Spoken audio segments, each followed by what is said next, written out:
Mesdames et messieurs, donc comme je le disais, bienvenue dans le Live Histoire. Ce live est aussi disponible, je le rappelle, en podcast sur toutes les meilleures plateformes de podcast pour ceux qui veulent aller le réécouter, aussi disponible sur YouTube. Donc n'hésitez pas à aller mettre soit un petit like, soit des étoiles. Ça nous fait extrêmement plaisir. L'idée, c'est d'avoir des historiens, des historiennes qui viennent parler de leur sujet de prédilection, de leurs recherches et bien de rendre ça le plus accessible possible. Et si vous passez en live, c'est encore mieux puisqu'en plus, vous pouvez poser directement vos questions.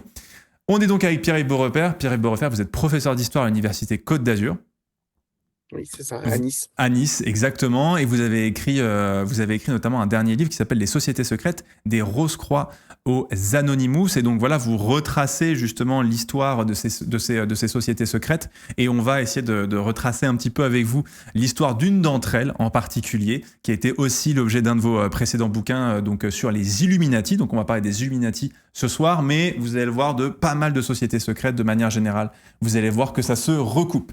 Donc si ce soir nous plongeons avec vous dans l'histoire des sociétés secrètes, il s'agit d'autant plus donc de parler de l'histoire de ces sociétés en elles-mêmes, mais aussi de l'histoire de leur mythe. Comment une société secrète de Bavière, pour parler des Illuminaten, se serait retrouvée quelques années plus tard à truquer les élections américaines, et comment est-ce qu'elle s'est même retrouvée à appliquer son signe sur le billet de $1 américain.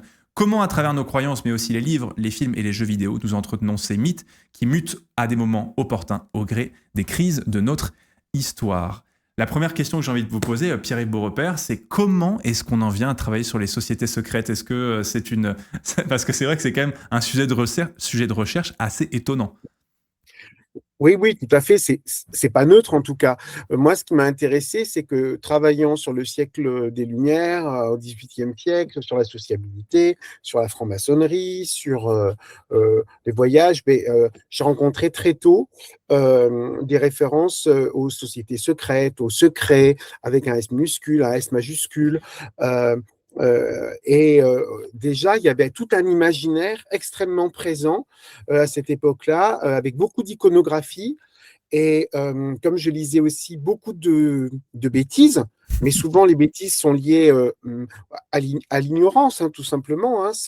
En fait, je me suis dit, c'est un sujet sérieux puisque les contemporains déjà s'y intéressaient. Donc, allons-y, allons voir s'il y a des archives, ce que l'on peut dire, parce que les peurs d'une époque sont, elles disent beaucoup de la mentalité des contemporains, comme aujourd'hui, tous nos fantasmes sur le secret, les sociétés secrètes, les complots, ce qui se cache derrière un appel systématique à la transparence, aide beaucoup de nos interrogations contemporaines. Et moi, je me suis dit, faisons partie qu'en fait, c'est un sujet comme un autre qui mérite d'être traité et pas considéré que c'est comme ça et sans importance, puisque ça vraiment, à tout moment, on voit à quel point ça met en ébullition l'espace public. Oui, Et c'est complètement. vraiment comme hier. Et ça semble répondre à certaines de nos interrogations, enfin pour certains en tout cas, ça semble répondre à leurs interrogations.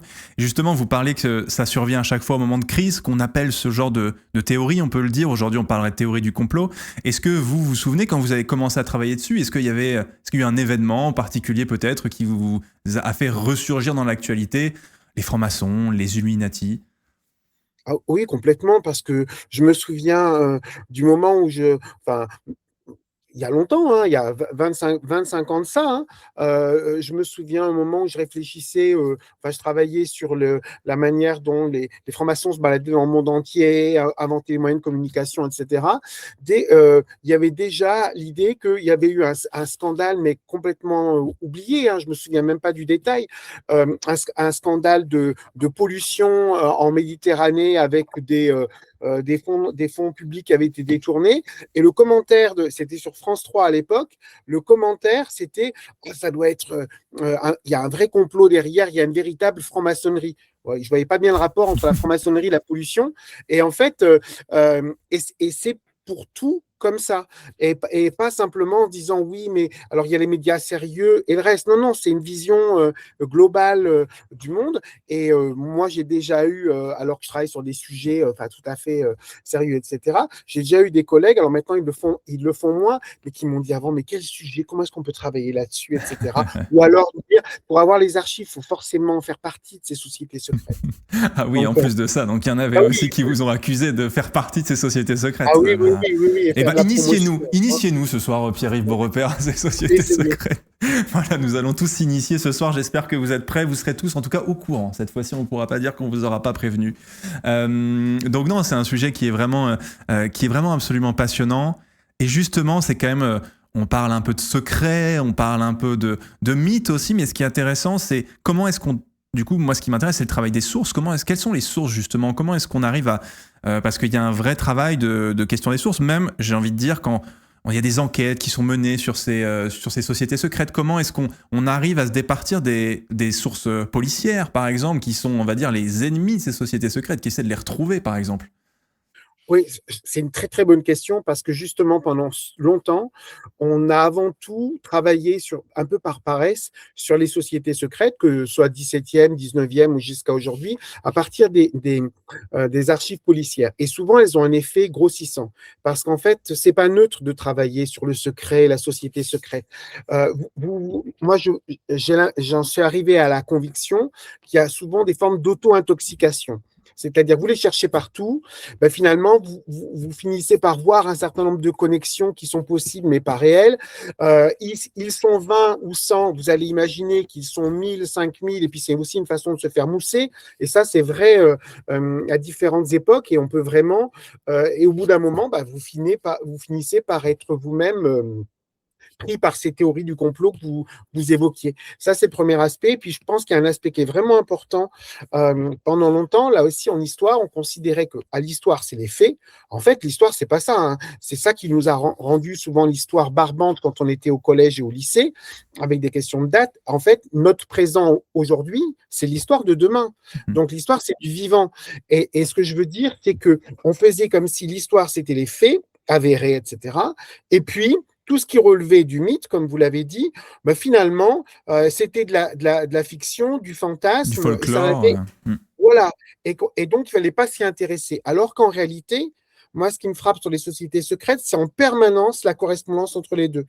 C'est-à-dire que la fiction finit par créer de la réalité, parce que les gens trouvent que c'est tellement génial. Je prends un exemple dans un instant, tellement génial que pourquoi est-ce qu'on s'en priverait, hein, et de l'autre côté, en fait, l'histoire, elle produit un certain nombre de matériaux qui sont, suivez le chat tout à l'heure, Dan Brown, en fait, il est allé puiser des matériaux de ses romans dans l'histoire. Donc, en fait, je pense que c'est une erreur de cloisonner l'une par rapport à l'autre. Il faut montrer que l'histoire et la fiction passent leur temps à dialoguer les unes avec les autres. L'exemple, moi, vous avez évoqué le livre sur les sociétés secrètes, je suis parti de la Rose-Croix parce qu'au départ, donc ça c'est au début du XVIIe siècle, donc par rapport aux Illuminati que vous évoquiez tout à l'heure, c'est plus de 150 ans avant. Au départ, c'est un jeu littéraire. C'est des étudiants qui ont imaginé, inventé donc ce monde de la Rose-Croix. Et quand ça arrive en France, c'est même pas un jeu littéraire, c'est un canular. Un canular d'un étudiant en médecine qui est allé mettre ça sur les rues de Paris. Et donc, au départ, voilà, vous pouvez vous dire, là, c'est les chars de la Rose-Croix, vous pouvez dire tout simplement, OK, donc c'est un jeu littéraire ou c'est une fiction. Sauf que les gens ont trouvé que c'était tellement génial, parce que ça tient à la fois de la fantaisie, de beaucoup de genres littéraires différents, que certains l'ont pris au pied de la lettre et sont allés créer la confrérie de la Rose-Croix. Donc, soit vous dites, OK, c'est une fiction, donc ça ne m'intéresse pas, soit on se dit, c'est révélateur d'une attente de l'époque, d'une mentalité. Tout le monde s'y est intéressé. Les princes, Descartes, les plus grands savants du temps. Il y a eu des milliers et des milliers de pamphlets ou de libelles sur les Rose-Croix. Et aujourd'hui, alors, c'est plus les Rose-Croix, c'est les sociétés qui vont s'appeler elles-mêmes Néo-Rose-Croix ou Néo-Rosicruciennes. Elles existent toujours. Une fiction littéraire, 4 siècles après, chapeau, hein. Attention à ce Donc, que vous faites dans le chat. Soyez, quand voilà. vous êtes imaginatif, faites attention à qui vous inspirez. Et donc, en fait, c'est vrai. Donc, finalement, ces sources-là sont sont très diverses et il faut être en fait très, très ouvert à ça.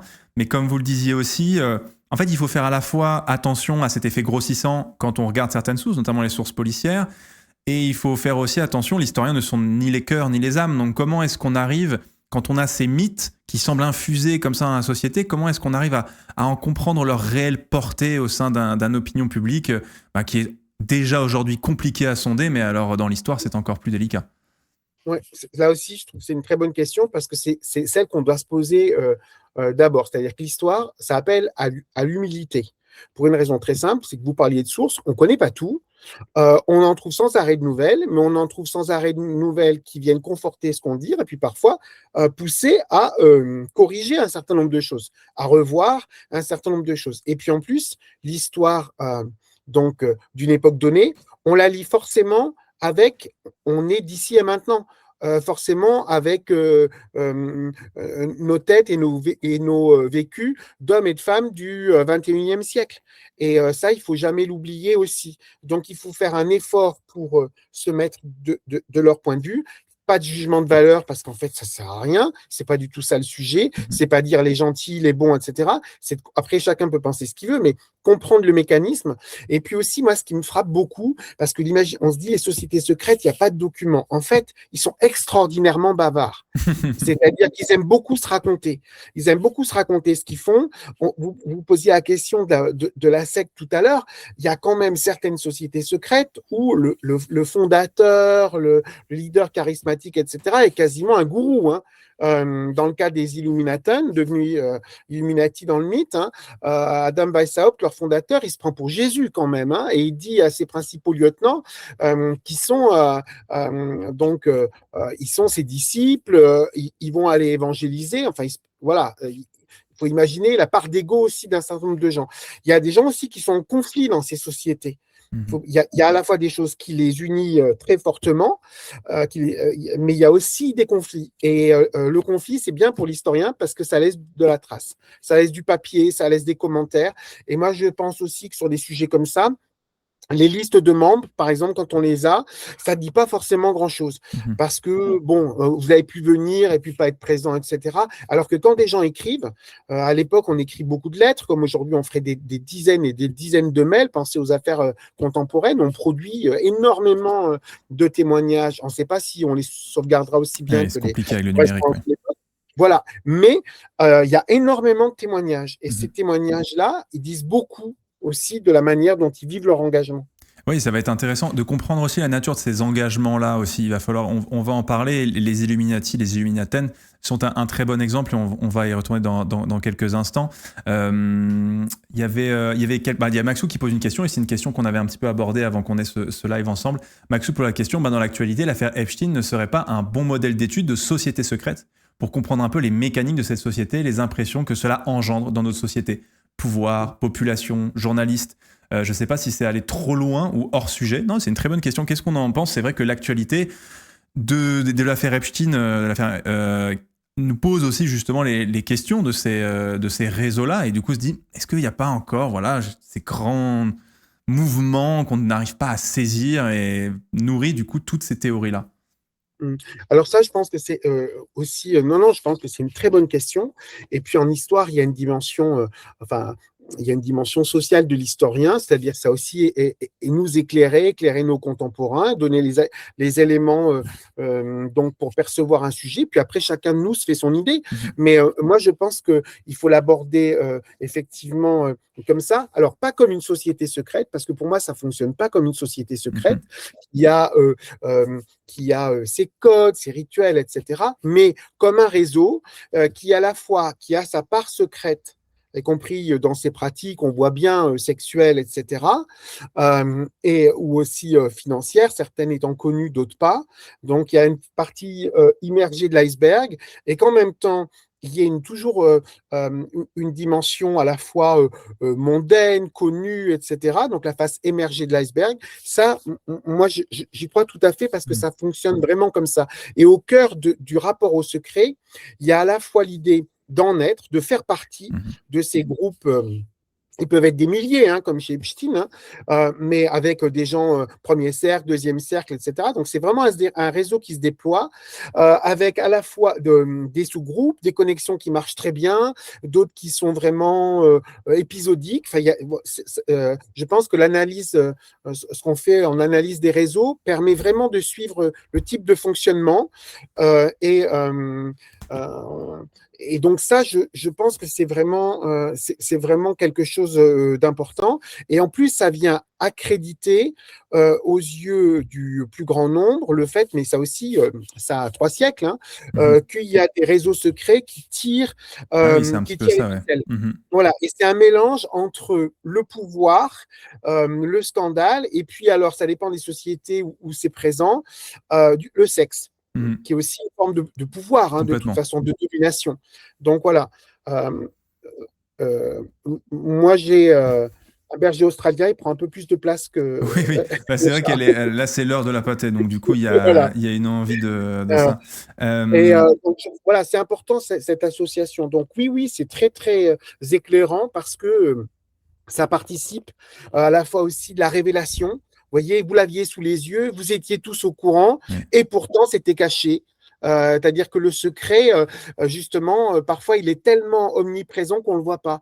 Et Mhm. dans le discours sur le secret, ça c'est très très manifeste. Et Donc on est c'est un discours et c'est des théories qui semblent en tout cas, quand je lisais vos livres, en tout cas être des mécanismes très similaires quand on traverse le temps. Et on va avoir l'occasion justement d'en parler parce que au final, on a l'impression que ce qu'on vit dans notre actualité est tout à fait nouveau et qu'on n'a jamais vu ça, alors qu'en fait les réflexes sont les mêmes et les théories sont parfois d'une ennuyeuse ressemblance. Donc on va pouvoir en parler. Justement, vous parliez de la différence du fonctionnement d'une société secrète. Justement, est-ce qu'on pourrait baliser à travers justement la Rose-Croix, les Illuminati, ce qu'ont été les francs-maçons, quelles sont les, les choses qui se ressemblent dans les sociétés secrètes? Est-ce qu'il y a quelque chose qui les définit en tant que telles? Ouais. Alors, euh, déjà, effectivement, nous, on a une sorte de confusion générale parce que dès lors qu'il y a du secret, on a l'impression que tout est un peu sur le même modèle. Mhm. Alors, il y a certains côtés, oui, d'autres pas. Par exemple, pour moi, les Rose-Croix, c'est pas au sens propre une société secrète, c'est un ordre secret, mais qui en plus a une vision, enfin, ils ont un projet positif, soigner la société, ses mots, etc. D'ailleurs, le livre, moi, je voulais l'appeler, c'est révélateur aussi du poids du secret, hein. Je voulais l'appeler Les Maîtres du secret, Mhm. et l'éditeur me l'a fait changer en disant les sociétés secrètes. Et Eh moi, oui. je dis, mais quand je parle des Rose-Croix, c'est un ordre secret et pas une société secrète. Les francs-maçons, par exemple, c'est absolument pas, ils ont pignon sur rue depuis 3 siècles. En fait, c'est pas une société secrète, c'est une société discrète. Et le secret, c'est à l'intérieur, c'est le secret de l'initiation partagée. Donc, Mhm. il y a pas de contenu secret. La société secrète, elle a fondamentalement pour moi déjà une dimension clandestine. Oui. C'est-à-dire qu'elle se cache. Euh, Elle se cache. Elle a ensuite, c'est pour ça que les comparaisons moi, que je faisais, il y a toujours une dimension d'invisibilité.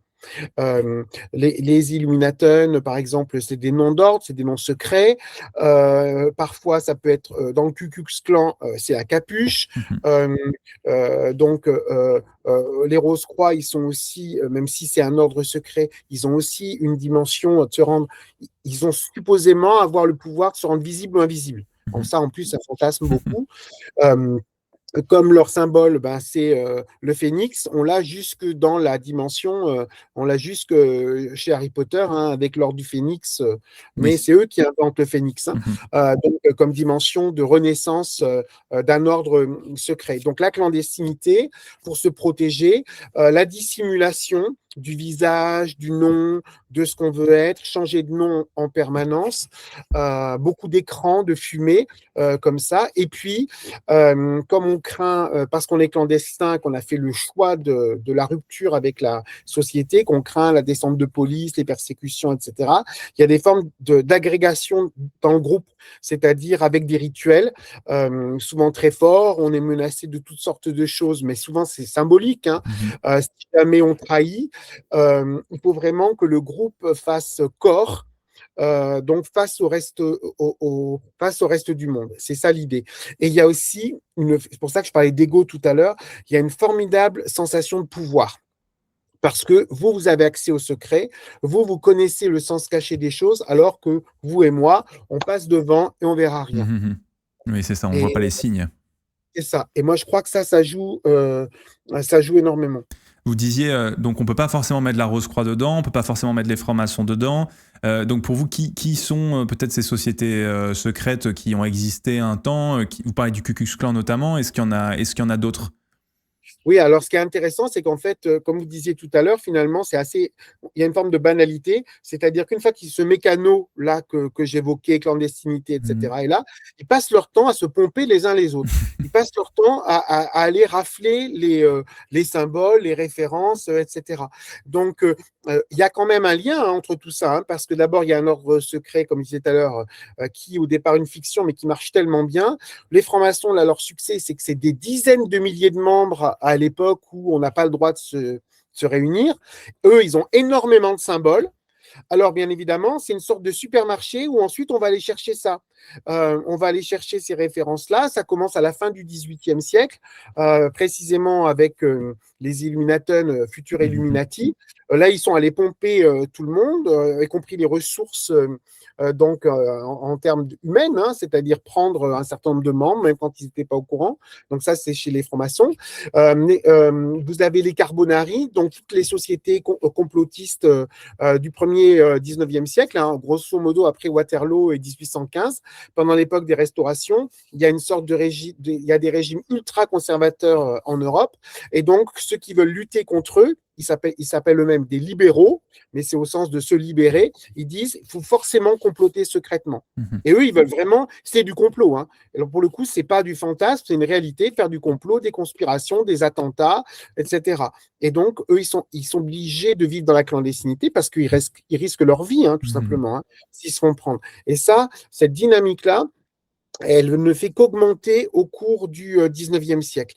Et la capacité de ce système de pensée, c'est que ça fonctionne vraiment comme ça recycle en permanence. À chaque crise, vous parlez de l'adéquation entre la société secrète et la crise, à chaque crise, la société secrète qui émerge à ce moment-là, qui mute, elle vient recycler des éléments précédents. Le Ku Klux Klan, par exemple, c'est au lendemain de la guerre de sécession, quand à l'époque, le Nord fait subir au sud une véritable occupation militaire. Que font les gars du Sud et puis ils disent toujours au départ, c'est toujours comme ça dans ces sociétés. On ne se prend pas au sérieux, on se déguise, etc.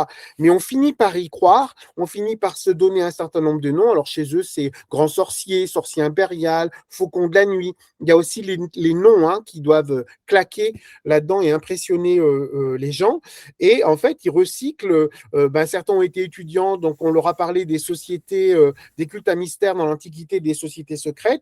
Donc, ils vont mettre du grec. Mhm. D'autres se disent, on va, voilà, ils viennent en fonction de leur lecture, de leur vécu individuel, des sociétés d'étudiants, etc. Ils recyclent quelque chose et ils font émerger ce qu'est le Ku Klux Klan. Et Et en tout plus de font comme ça, le Ku Klux Klan va se recycler lui-même parce qu'il va y avoir un deuxième temps dans le Ku Klux Klan, après, plus tard encore, après il y a la guerre de sécession, mais encore plus tard ça reviendra au XXe siècle.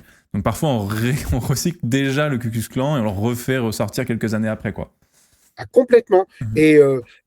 Et là, pour le coup, même dans un ordre secret comme la Rose-Croix, c'est pour ça que je disais, il y a les néo-Rose-Croix. Mhm. Quand certains vont imaginer que l'ordre du Temple, qui est un ordre chevaleresque, etc., hein, qui a une histoire, une fin, etc., pour eux, ça cacherait une société secrète, ils vont essayer de le réinventer à la fin du 19e siècle. Mhm. Enfin, tout ça sert de sorte de... C'est pour ça que je dis une sorte de supermarché, mais c'est un supermarché où on ne paye pas en passant la caisse. C'est-à-dire que tout est étalé devant, vous choisissez, c'est comme un mécano, et avec les mêmes pièces, vous allez faire un autre montage. Mhm. L'idée, c'est toujours de dire que votre société secrète est meilleure que la précédente. Oui, je Ça, vois. c'est Il y a des plus gens puissant. il y a des gens qui se posent la question, c'est assez intéressant, avec cette définition de l'action illégale dans la clandestinité. Est-ce qu'on peut considérer que les réseaux de résistance, par exemple, comme des sociétés secrètes? Alors ça, c'est une très bonne question. Il y a beaucoup d'aspects en commun, c'est-à-dire il y a le nom, il y a la dissimulation, effectivement, il y a la clandestinité, il y a l'action violente, il y a le cloisonnement. Et ce qui est tout à fait révélateur quand on pense au réseau de la résistance, c'est que par exemple la presse de la résistance, elle est allée s'inspirer hein, notamment par rapport à ce qui sont après les éditions de minuit, etc., sont allés s'inspirer de la presse clandestine janséniste au début à la fin du XVIIe siècle. C'est-à-dire qu'en fait, ils sont rendus compte qu'il y avait des supports médiatiques de l'époque, une presse clandestine, ça s'appelle une Nouvelle des Ecclésiastiques, qui avait réussi à exister pendant des décennies jusqu'au cœur du pouvoir, à infiltrer, à obtenir de la documentation, etc., et que ça marchait bien. Donc en fait, même dans ce cas-là, euh, entre clandestins, il y a une sorte aussi, même à distance, de façon de se dire, il y a des techniques qui marchent, d'autres qui ne marchent pas, etc. Donc, elles fonctionnent très largement comme ça, y compris dans le conflit entre elles, hein, les réseaux de résistance. Il y a des conflits tragiques entre eux, bien évidemment. L'idée, la grande différence, c'est que ça a vocation, le moment venu, eh bien, à ne pas rester dans l'action illégale. C'est-à-dire que c'est de dire on reste dans l'action illégale parce qu'on est considéré comme des terroristes et sinon on est abattu, etc. Mais que le jour venu, on affichera la réalité de notre projet au grand jour. Ce qui n'est pas forcément le cas pour une société secrète qui se dit on va manigancer dans l'ombre et puis on n'a pas vocation à... Il n'y aura pas de grand soir où on se dira voilà, c'était nous depuis le début, on enlève le masque et puis c'est bon quoi. Exactement. Très bien. Balirelli qui nous dit bonsoir, c'est un plaisir de voir mon professeur d'université sur ton live, Rive. Écoute, écoute, sache que c'est très intéressant d'essayer de baliser un petit peu parce que c'est vrai que finalement on a tous quand on découvre ce sujet, on a tous nos propres constructions et donc c'est intéressant d'essayer de baliser ce sujet, d'essayer un petit peu d'en comprendre ses limites et aussi la ligne directeur de tous ces sujets et les différencier d'autres, comme on disait, franc-maçon. Il y a des gens qui posent la question dans le chat aussi, quand vous parlez d'ordre secret, quelle est la différence que vous mettez dans l'ordre par rapport à la société secrète ? Là aussi c'est une très bonne question. La différence que je vois, moi, alors elle peut être que sémantique, etc., mais dans un ordre secret, il n'y a pas cette dimension de clandestinité pour qu'il y ait une action illégale.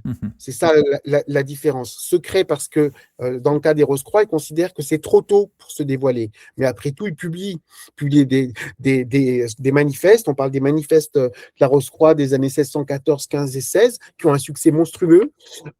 Donc, il y a l'idée que pour l'instant, on est secret, mais dès que le moment sera venu, on est à la veille de la guerre 30 ans, un grand conflit, enfin bon, etc. On est vraiment dans une période de crise très, très forte. On se dévoilera. Alors que donc le secret, c'est vraiment cette forme de cap d'invisibilité, puisqu'ils disent nous faisons ces jours visibles et invisibles. C'est exactement ça.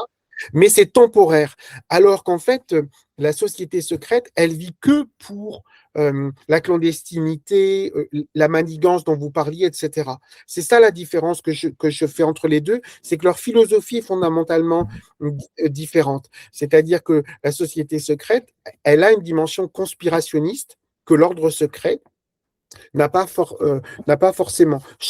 On pourrait décider ici, avec toutes celles et ceux qui suivent l'émission ce soir, de faire un ordre secret. Et pour autant, j'adore. Vous voyez, et pour autant, on ne serait pas là pour vouloir prendre le pouvoir, etc. Tout groupe peut décider, comme le petit cercle de Tübingen qui a créé la Rose-Croix, de fonder un ordre secret. Très bien. Encore plus évolué. Écoutez, mesdames et messieurs dans le chat, à vos idées pour trouver un nom ce soir à notre ordre secret que nous allons créer ce soir et qui aura la durée de vie du live et on verra ce que ça donne et sur quoi vous partez ce soir. Je trouve qu'on a un petit peu balisé le sujet. Je pense que maintenant on peut essayer, vous l'avez pas mal, on va dire, évoqué déjà, prendre comme cas particulier celui des Illuminés de Bavière, plus connu aujourd'hui sous le nom des Illuminati, et on va voir que la dénomination qui évolue est importante aussi. Les Illuminés de Bavière voient le jour en 1776, créés par Adam Weishaupt, un ancien élève jésuite. Est-ce que vous pouvez nous expliquer la genèse de ce mouvement des Illuminaten de Bavière et dans quel contexte historique il survient ?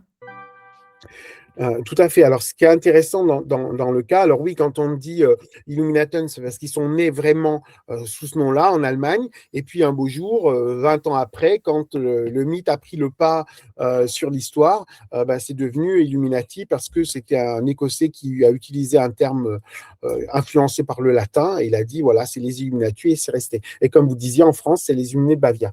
Alors en fait, c'est né parce que cet homme-là, Weishaupt, au départ, c'est un jeune, hein, il a 28 ans, c'est un jeune professeur, lui veut considérer qu'il y a une grande menace à l'époque, c'est les jésuites.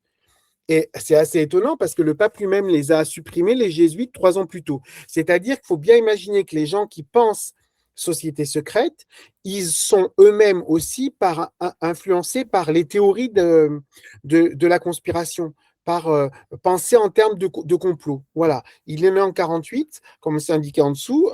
En 1776, il crée ça. Au début, ça n'a aucun succès parce que lui, ce qu'il veut faire, c'est une sorte d'utopie pédagogique par rapport à ses étudiants. Il fantasme les Lumières. Et il veut développer des formes de lumière radicale qui viendraient donc casser l'influence jésuite. Parce qu'en fait, son idée, c'est que les jésuites sont interdits, mais qu'ils vont être encore plus dangereux qu'avant. Et les jésuites, on les retrouve chez Dan Brown.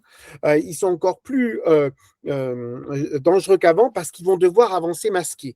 Et il y a l'idée, ils sont partout.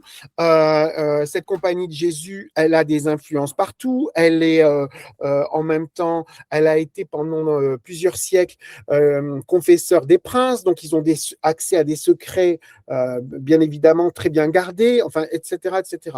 Donc, il y a cette image-là qu'on va retrouver encore très forte au 19e siècle. Et lui, il veut créer une sorte, il appelle ça une pépinière, pour former ceux qui, un jour, se lèveront pour faire tomber l'hydre jésuite, alors qu'il a des comptes à régler, hein, puisque c'est un ancien élève, etc. Et donc, au début, ça ne marche pas du tout.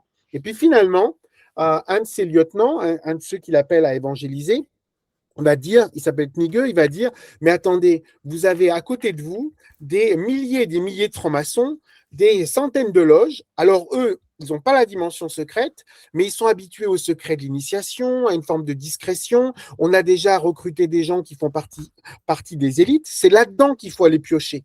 Comme si c'était une sorte de vivier où on va aller recruter donc les futurs membres des Illuminaten, y compris sans qu'ils le sachent. Et c'est là qu'on voit le changement entre une société discrète et une société secrète. Parce que, par exemple, il y a des morceaux, ils appellent ça les églises minervales, il y a des cellules des Illuminaten qui vont se donner l'apparence de loges maçonniques pour que des gens en toute bonne foi aillent dans les loges maçonniques et puis se rendre compte qu'après, il y a une direction secrète qui est celle des Illuminaten. Et il divise son ordre en classes. Alors, il y a donc la première classe, la deuxième, la troisième, c'est l'ordre, c'est les petits et les grands mystères. Donc, on est vraiment dans cette dimension-là. Et il joue sur la fascination des contemporains pour le secret, mais le secret initiatique, les cultes à mystère de l'Antiquité. Et ça marche très, très bien au siècle des Lumières. Et donc, en fait, vous commencez par vendre cet aspect-là, parce qu'il y a un côté vraiment on le voit dans les documents qui sont fournis aux futurs membres qui vont aller chercher de nouveaux venus. Il y a une dimension marketing dedans. Hein.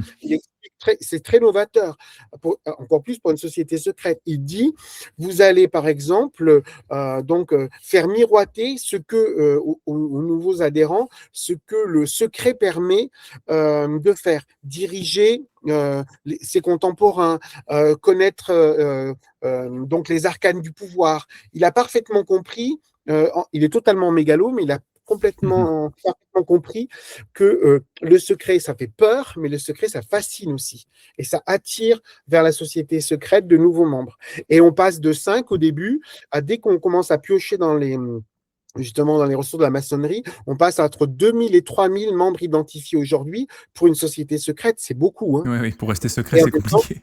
Voilà, exactement. C'est beaucoup de gens qui vont parler, qui vont dire aussi, vont être jaloux. Toi, tu es à la 3e classe, moi, j'en suis encore qu'à la 2e, etc. Vous ne pouvez pas empêcher les fuites après. Et c'est vrai que dans cette première versions des Illuminatons aussi. On voit qu'ils se donnent tous des surnoms aussi, plutôt issus de l'Antiquité. Notamment, Weishaupt va se surnommer Spartacus. On va avoir Ajax, Tiberius, Agathon. Pourquoi est-ce qu'on a ce pseudonyme qui vient et pourquoi référencé d'ailleurs à l'Antiquité? Alors, parce qu'au XVIIIe siècle, il y a vraiment une fascination pour l'Antiquité. Mais c'est une Antiquité revisitée, donc inventée quelque part, au sens de l'invention de la tradition. C'est pour ça qu'on a toute l'architecture du XVIIIe avec des temples qui ressemblent à des temples antiques. C'est devenu nos palais de justice, etc. C'est vrai des parts et d'autres de l'Atlantique. Il suffit de penser à Washington, à la ville de Washington, on l'a pensé telle une ville antique, telle une ville XVIIIe. Donc c'est vraiment... il y a cet aspect-là. Et alors lui, il fantasme complètement sa relation à l'Antiquité. Comme vous l'avez dit, il s'appelle Spartacus, mais il organise toute la géographie de son ordre avec telle ville, ça devient Éleusis. La Bavière, ça fait référence à la Grèce antique, au Péloponnèse, à la région d'Athènes. Enfin, tout est systématiquement renvoyé à l'Antiquité parce que l'idée au départ, ça serait, d'où les petits et les grands mystères, ça serait de revisiter les mystères d'Éleusis, donc dans la cité des Athéniens. C'est d'autant plus facile que dans les mystères d'Éleusis, finalement, à part quelques divulgations, on a très peu de choses, donc ça permet de tout inventer. Voilà. Et c'est comme ça qu'ils le font.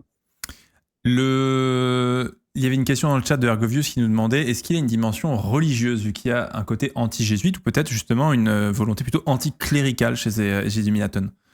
Alors, en fait, les deux, parce que c'est ça qui est aussi amusant, c'est qu'au départ, effectivement, il y a une dimension clairement anticléricale pour se démarquer des jésuites, parce que les jésuites formaient la plupart des élites à cette époque-là dans leur collège, mais il faut imaginer que ça allait même beaucoup plus loin que ça, hein, parce qu'ils avaient la capacité aussi à détecter ceux de leurs étudiants qui étaient prometteurs, et donc, indépendamment du niveau social, ils les faisaient entrer dans leur propre ordre, etc.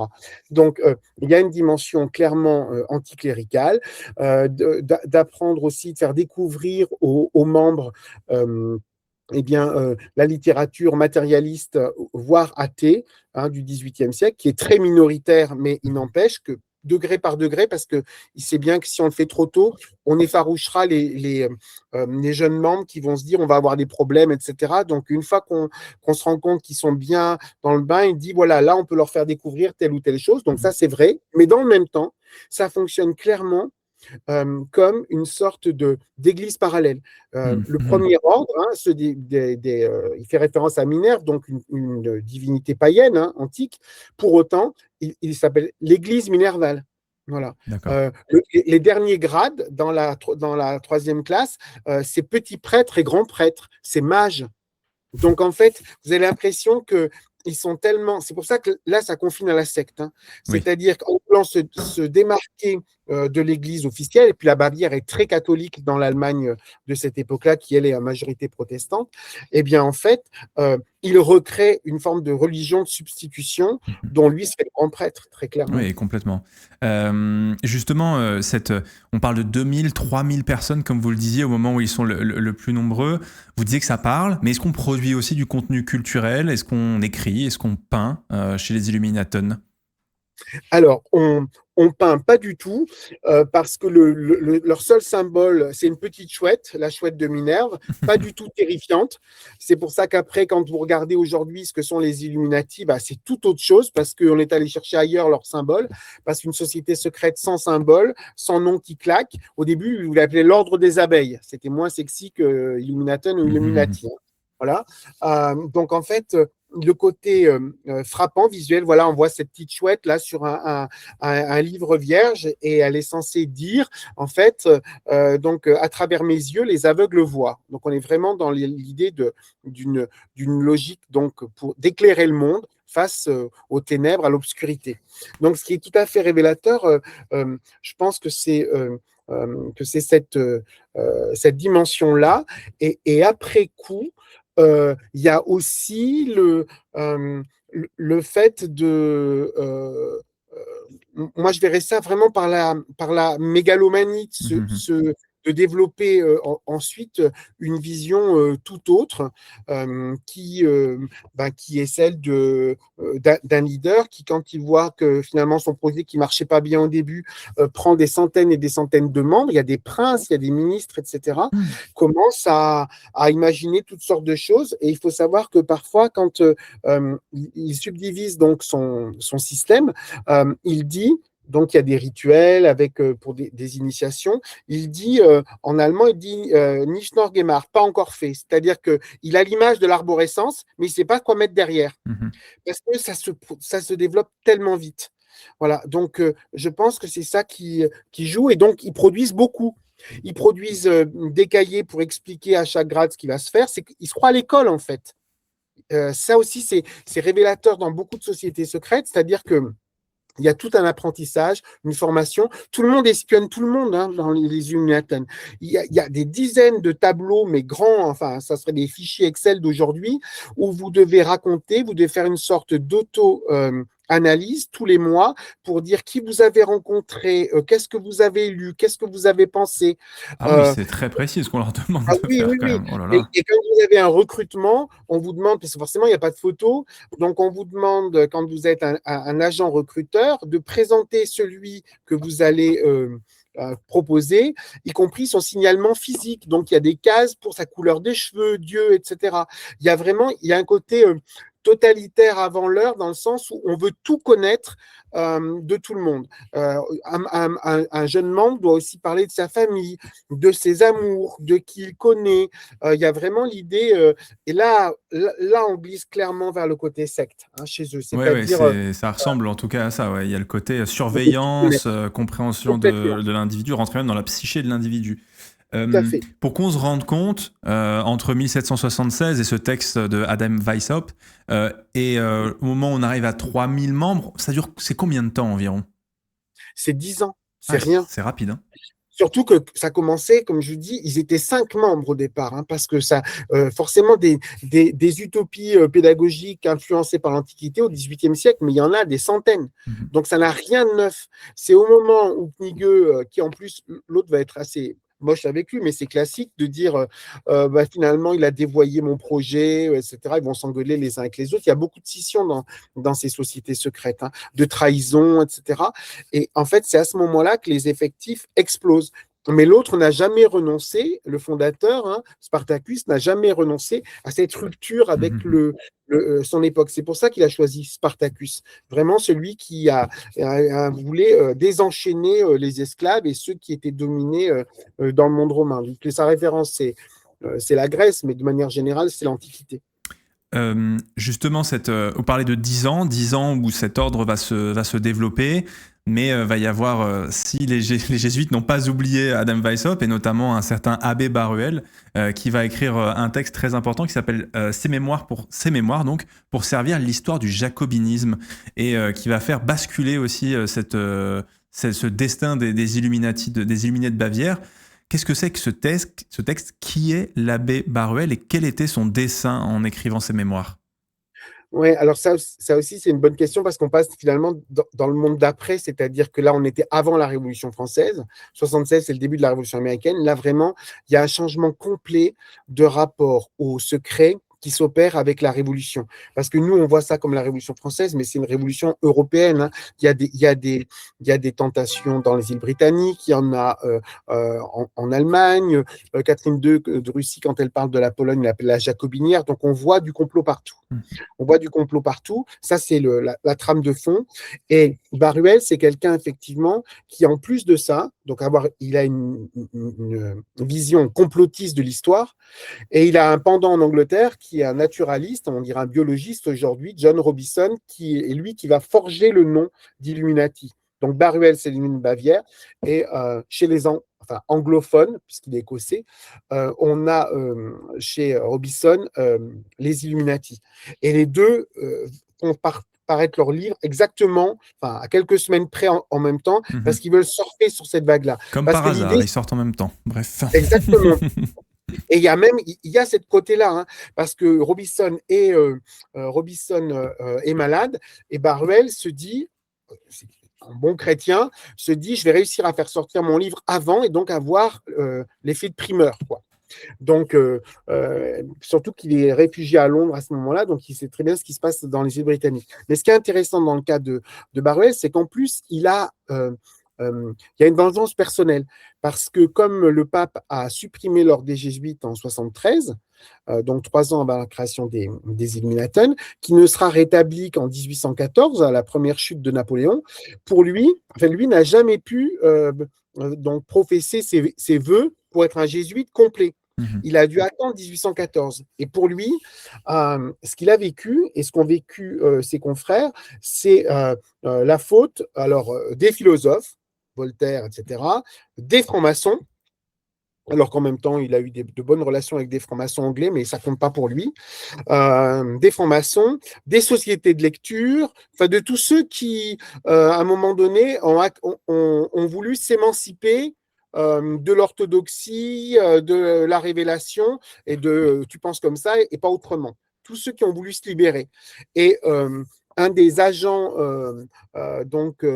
facilitateurs de toute cette rencontre, qui pousse, d'après lui, les Jacobins au pouvoir, mais ce n'est pas les Jacobins au sens des membres du club des Jacobins, hein. C'est de manière générale tous ceux qui sont devenus révolutionnaires. Pour lui, c'est les Illuminés Bavière. C'est une sorte d'accélérateur, et il agrège donc dans sa théorie de la conspiration tous ceux, alors ça peut être Lafayette, le duc d'Orléans, etc., tous ceux qui, à un moment donné, sont pour lui les coupables de ça. Et au départ, ça ne marche pas si bien que ça, parce que ce type d'idée, mais en réalité, très vite, ça prend. Parce que il faut les lire, hein, c'est des volumes entiers. À l'époque, on lit plus la presse, les pamphlets, etc. Mais très vite, ça prend. Ça traverse aussi l'Atlantique, hein, mais très vite, ça prend parce que, comme l'époque, c'est celle du chaos, on ne comprend rien de ce qui se passe. Un ordre royal et religieux qu'on disait millénaire s'effondre brutalement. Donc, c'est une crise majeure, ce qu'on disait tout à l'heure. Et dans ces périodes de crise, c'est important de pouvoir essayer de proposer un scénario explicatif, quelque chose qui donne du sens. Son sens, c'est, vous voyez, tous ces éléments qui ont l'air de partir dans tous les sens, c'est les éléments d'une seule et même conspiration, hein, qui remonte donc, pour certains, ça va être le XVIIe siècle. Lui, il aime bien Cromwell, enfin, il aime bien détester Cromwell. Donc, c'est de Cromwell jusqu'aux Jacobins. Mais il va pomper largement les écrits d'un autre abbé qui s'appelle l'abbé Lefranc, mais qui est mort lors des massacres de septembre 92. Alors, ça tombe bien parce que comme il est mort, il ne va pas pouvoir réclamer la paternité, qui dit qu'en fait, les grands méchants, c'est les Templiers. Enfin, les Templiers, ils ont disparu au XIVe siècle, hein. Donc, bien évidemment, ils ne sont pas là. Mais là, on s'en fout de l'histoire et de la logique. C'est une narration. Les Templiers ont voulu leur vengeance, puisque le grand maître de l'ordre du Temple, Jacques de Molay, quand il meurt, il voue aux gémonies, il maudit le pape et le roi de France. Et donc, en fait, ça y est, ils sont arrivés en 1789 à leur vengeance. Et ça veut dire que toutes les sociétés, y compris les Illuminés de Bavière, etc., qui ont pris le relais, seraient pour eux, donc pour Barruel et puis ses semblables, eh bien, ceux qui sont là pour porter ce désir de vengeance insatiable, alors des Templiers, mais à la fin du 19e siècle, certains iront dire Satan lui-même, hein. Donc, vous voyez, il n'y a plus de limite chronologique. Vous pouvez faire remonter les origines de la conspiration au début de l'humanité. Oui, ça peut remonter extrêmement loin. Fizem dans le chat, il dit et Alexandre le Grand dans tout ça. C'est vrai que finalement, on peut remonter à tellement loin que ça peut aller jusqu'à l'Antiquité. Quel écho ça trouve, les écrits de Barruel et de Robinson dans l'élite européenne de cette époque? Alors, un écho ahurissant. Il faut bien imaginer quand même que, puisqu'aujourd'hui, nous, on vit forcément au rythme à la fois des dépêches, d'actualité, une chassant l'autre, des réseaux sociaux, ben, il faut imaginer que c'est exactement la même vitesse rapportée à l'époque. C'est-à-dire que quand lui paraît à l'été 97, Robinson à l'automne 97, les deux sont dans les îles britanniques, puisque l'un est en Écosse, mais lui est réfugié, puisque c'est la Révolution en France, il est réfugié à Londres, hein. Donc, les deux sont édités, traduits. Et par exemple, Robinson, pour vous donner une idée, hein, à la Chambre des communes à Londres, hein, lors de débats qui sont extrêmement virulents. Oui, il a l'air tout gentil comme ça, il n'a pas l'air de Oui, faire il a l'air peur. très calme. Voilà. Mais en fait, ses écrits, alors que je vous dis, c'est un biologiste, donc en fait, il n'y connaît rien. Mhm. Hein, mais tout s'est vendu sur le titre Preuve d'une conspiration, Proof of the Conspiracy, et Carried on by the Illuminati. Donc, il y a preuve d'une conspiration, les Illuminati. C'est le titre gagnant, c'est le jackpot. Et donc, au point que à la Chambre des communes, donc, on a brandi son livre comme une sorte d'enquête, alors que c'était un livre à charge, hein, Mhm. comme un livre d'enquête sur la menace des... alors, eux, ils ne disent pas encore société secrète, mais ils vont le dire très vite. Ils disent les radicaux.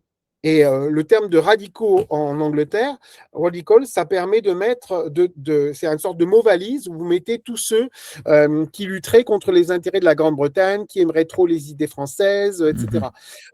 Et tout particulièrement les Écossais, les Irlandais qui en profiteraient pour Ah essayer de oui. se détacher voilà, de la tutelle anglaise. Et donc, son livre est utilisé comme ça, donc comme un argument pour faire adopter une loi donc sur les serments secrets. Et on s'approche des sociétés secrètes, c'est-à-dire des groupes radicaux où vous faites prêter serment à vos membres, hein, un serment secret de respecter justement le secret de l'organisation, Mhm. de ceux qui en font partie, etc. Cette loi, elle est valable, donc elle est promulguée en 97, elle est encore durcie en 99, et dans certains aspects, puisque tout le monde doit déclarer, alors pourtant c'est les libertés anglaises vantées par Voltaire, hein, Mhm. vous devez déclarer votre appartenance à un certain nombre de sociétés, mais alors ça peut être du club d'astronomie à la loge maçonnique, hein, qui en Angleterre a pignon sur rue, et certains aspects de cette loi restent jusqu'en 1967. Oh, waouh! Et ça vient de ce bouquin-là. Voilà. Oh. Hein, qui tombe au moment où on croit. Là aussi, c'est toujours ça dans la crise. Hein. La crise permet l'audience parce que, comme il y a des projets de débarquement français en Irlande en 96, ils vont se concrétiser qu'en 98, les gens disent la preuve, vous voyez bien qu'ils veulent l'exporter, leur révolution. Mais oui. Hein.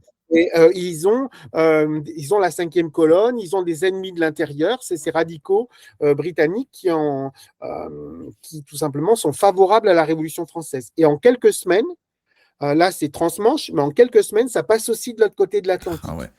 Et il y a un pasteur américain d'origine allemande, Snyder, qui écrit même au vieux Washington, hein, parce que Washington va mourir 2 ans après, et lui dit, il faut absolument que vous lisiez ce livre, le livre de Robinson.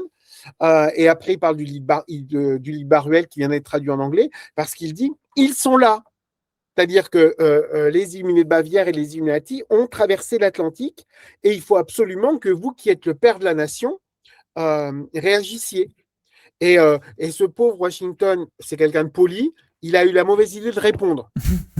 Oh non. Donc, on a ses lettres. Hein, il a répondu en disant, mais vous inquiétez pas, non, non, pas du tout, ça concerne que l'Europe, ils sont pas venus. Mais quand vous écrivez à un complotiste, c'est le dialogue de sourds, hein, c'est la pensée en Eh oui. silo, Oh, il est etc. avec eux. Ça veut dire qu'il est avec eux. S'il leur a dit Mais qu'ils voilà, n'étaient pas venus, ça veut dire qu'il est avec eux. Ah voilà. là là là Et vous, là. et vous savez quelle est la grande thèse de l'époque? C'est de dire qu'en fait, bon, ce qui est complètement délirant, hein, puisqu'il bon, il meurt justement en 99, Washington, ils vont dire, en fait, ils l'ont tué. Ils l'ont tué, ils l'ont remplacé par Weishaupt. Ils l'ont dit au XVIIIe siècle, ils ont dit qu'il y avait un Oui, clone de oui. Washington. C'est vraiment fou. Ils l'ont tué et ils l'ont remplacé par Weishaupt. Et comme Weishaupt meurt qu'en 1830, il est pendant très très longtemps, parce qu'il est protégé par un prince qui a été membre des Illuminaten à Gotha, auprès de Coriche. Hein, vous voyez, on dit, lui, il est toujours là. Voilà. Donc ça veut dire que c'est fou. Donc c'est comme pour Kennedy finalement, c'est la même chose. Ils l'ont Oui, remplacé aussi. À chaque fois, c'est dingue. vous disiez tout à l'heure, on n'a jamais rien inventé, hein, on recycle du vieux Bah là, et c'est on vraiment. l'adapte au contexte du moment. C'est assez saisissant.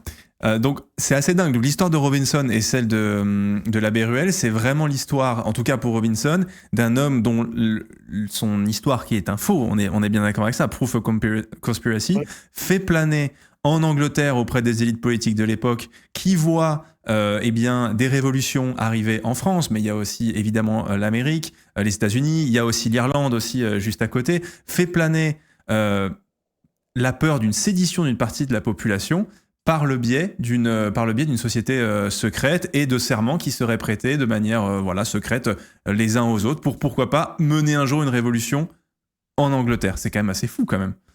Ouais, tout à fait, c'est exactement ça. Et quand je parlais d'auto-intoxication, alors c'est vrai que quelqu'un comme Robinson déteste la Révolution française, etc. Puis il y a quand même la rivalité franco-britannique du XVIIIe siècle. Mais à un moment donné, alors lui, il y a une sorte de chassé-croisé, c'est un protestant bontain. Il a comme informateur des Écossais qui sont en Bavière et qui appartenaient à un monastère catholique. Donc, vous voyez, c'est un protestant informé par des catholiques qui vont lui dire attention, là, c'est à l'époque où on vient de dévoiler, de démasquer les Illuminatons, de les interdire en Bavière. Il y a un vrai danger. Et dans le cas de Baruel, c'est l'opposé. Baruel est catholique et il est informé par des protestants allemands qui sont des gens d'ailleurs tout à fait cultivés, insérés, c'est pas du tout des marginaux, mais qui craignent qu'ils salissent l'honneur. Par exemple, l'un, Stark, que je suis dans le livre, est un dignitaire franc-maçon. Et en fait, il ne supporte pas qu'on mélange en permanence franc-maçon et Illuminaton. Et donc, il sait que Baruel va faire son bouquin, et il lui dit, si je l'informe, si je lui donne les vraies informations, il va être honnête, il ne va pas mouiller les francs-maçons dans un truc qui ne les concerne pas, puisque en fait, les Illuminatons sont venus les vampiriser.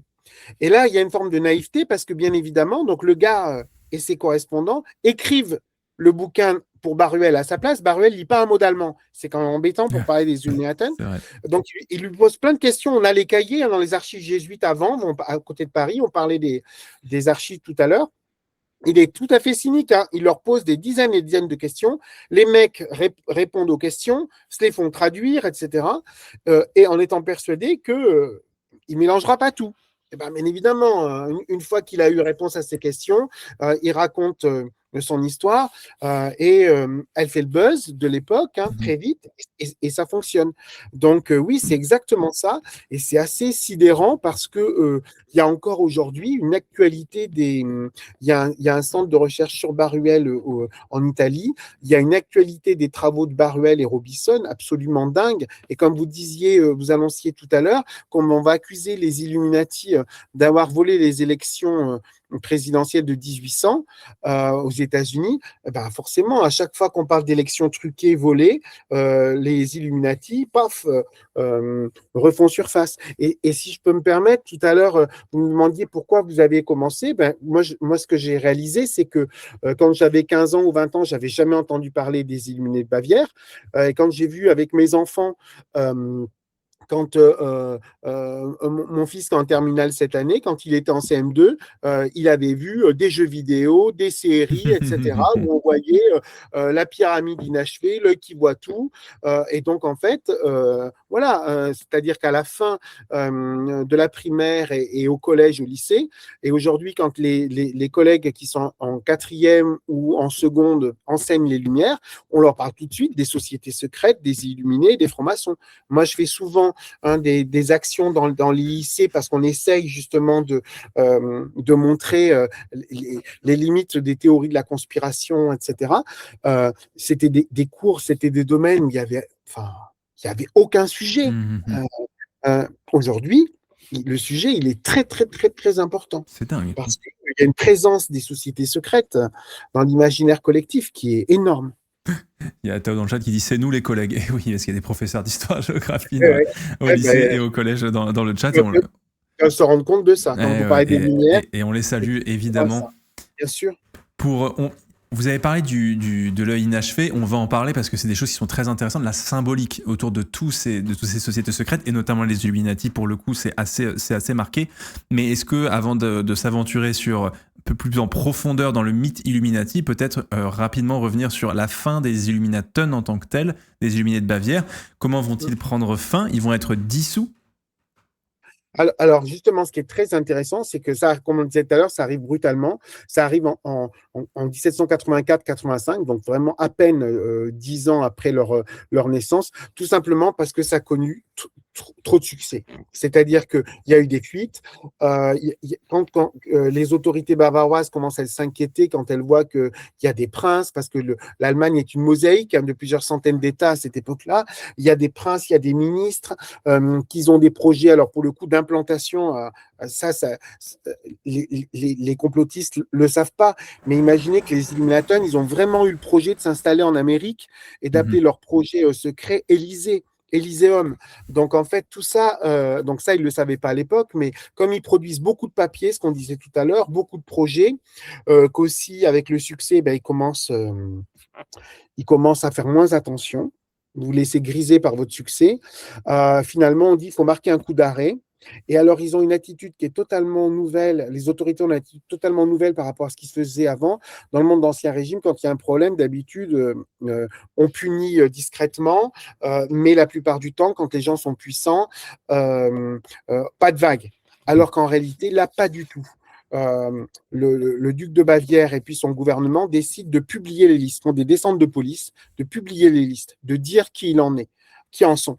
Et moi, je me souviens de témoignages de jeunes membres des Illuminaten qui, 20 ans après, dire l'étiquette qu'on m'a accolée d'Illuminaten, membre des Illuminaten, elle me colle encore au dos. C'est l'image qu'il emploie. Mhm. Et il dit que c'est une étiquette puante parce que partout en société, on se souvient que j'ai été. Le gars en question est devenu ministre après sous le Premier Empire. Mais à quel point c'est important. Donc, ça, c'est quelque chose de nouveau parce que les autorités décident OK, vous voyez, on n'a pas peur du secret. Nous, on va le révéler. On va montrer qu'on a un bon gouvernement parce qu'on va dire, même si vous êtes impuissant, même si vous êtes un prince, qui vous en êtes. Et ça ne s'est jamais vu à ce point-là. Alors qu'il n'y a pas, il y a des gens qui ont eu des problèmes, qui ont été révoqués, qui ont été en prison, mais il n'y a pas d'exécution, rien. Mais vous voulez frapper l'opinion publique. Voilà, eux, ils sont secrets, et ben nous, on va combattre le secret par la divulgation, la dénonciation. On va publier. Et pendant des années, ils vont publier des documents, alors que d'habitude, on Mhm. cachait tout. C'est rigolo Ça joue parce beaucoup. que révéler le secret, c'est finalement le démultiplier. C'est-à-dire que c'est en essayant de le tuer, en fait, finalement, on crée une sorte de grande incompréhension autour de ce que cela était. Et donc, ça crée justement, ça le démultiplie. C'est Kennedy aussi, si je dis pas de bêtises, vous reprenez un extrait de discours de Kennedy quand il arrive à la Maison-Blanche, dit. Dans une démocratie ne peut pas vivre avec le secret et pointe du doigt lui aussi justement des sociétés secrètes telles que les Illuminati. Oui, complètement. C'est-à-dire que il dit, en plus, c'est un discours qu'il fait devant les représentants des médias, de leur dire que voilà, une démocratie comme la démocratie américaine ne peut pas accepter que les décisions soient prises en secret, qu'il y ait des gens qui tirent les ficelles, etc.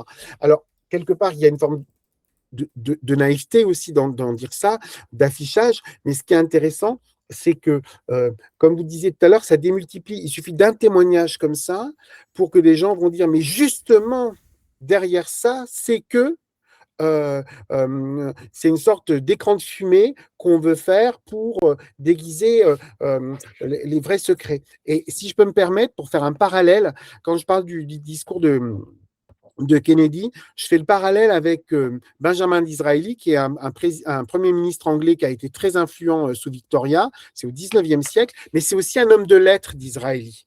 Je parlais d'histoire et de fiction tout à Mhm. l'heure. Il a écrit des romans. Il a écrit des romans qui ont un énorme succès. Et Disraeli, il a souvent dit, et ça c'est toujours cité par tous les complotistes de la Terre, il dit tout simplement, d'expérience, puisqu'il a été Premier ministre, il dit, les gens que vous voyez sur le devant de la scène ne sont pas ceux qui tirent les ficelles. Bon, voilà. Voilà, si en plus il est Là, oui, c'est un voilà. boulevard. C'est un boulevard. Allez, Le c'est tout gars, il est droit. romancier, Premier ministre, et il dit ça. Mhm. Et, et en plus, il a fait, alors on sort de son contexte parce que c'est quelque chose de très précis, c'est pour ça que je donne l'élément du discours. Il prononce un discours devant la Chambre des communes lorsqu'il y a donc la question d'unité italienne, donc au milieu du 19e siècle. Il fait référence aux Carbonari et aux sociétés secrètes en Italie qui ont vraiment Mhm. existé. Et il les présente comme tels, mais il ne dit pas les Carbonari, il n'y a pas de note en bas de page, etc. Les gens disent, voyez, la preuve, il l'a même annoncé à la Chambre des communes. C'est-à-dire qu'en fait, il y a certains discours ou certaines façons de présenter les choses, déjà en soi, ça porte parce que les gens qui les ont...